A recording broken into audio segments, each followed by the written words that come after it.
అన్ని చూడండి. ఏ మంత్రి లేవాల్సింది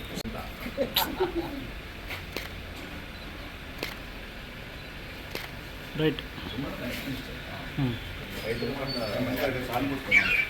యాప్ ఎప్పుడైనా ఎప్పుడు చాలైనా పర్లేదు. అప్పటిదాకా ఒక మూడు బస్తాల బ్యాగ్ అన్న. ఈ వారం మొదటిసారి కాబట్టి అన్న కొద్దిగా అడ్జస్ట్ చేసేదాకా నీకు ఏదైనా ప్రాబ్లం అక్కడ లోకల్ గా ఏముందో చెప్తే అన్న నేను దాన్ని మా డిఏఓని కలెక్టర్ చెప్పి నీతో మాట్లాడి దాన్ని రెక్టిఫై చేయమని చెప్పగలుగుతాం. నాకు ఆర్మూర్ వరకు ఓవరాల్ గా టెక్నికల్ ఆస్పెక్ట్ ఎరువులు లేక కాదు.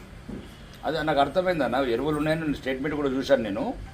అయితే నేనేమంటున్నా అంటే ఈ ఆర్మూర్ వరకు ఏదైతే మనం యాప్ ఓపెన్ అయ్యే వరకు కొద్దిగా మనిషికి 2 బస్తాలు ఎకరం గట్ల మనం ఇవ్వడానికి అవకాశం ఉంటే అట్లా మీరు కలెక్టర్ యూరియాది వరకు సపరేట్ చేసి ఇవ్వగలుగుతాం ఆ కేంద్రం యాప్ నుంచి. ఎందుకంటే ఇంక్లూడ్ అయ్యారు అందుట్లో మనకి సెంట్రల్ యాప్ కి. అవును అవును.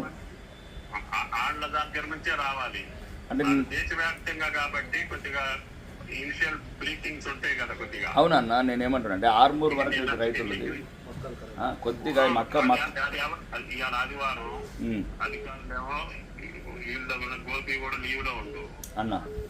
నేను ట్రై చేసి మళ్ళీ నీకు మధ్యాహ్నానికి చెప్తా. సరే అన్న, ధన్యవాదాలు అన్న.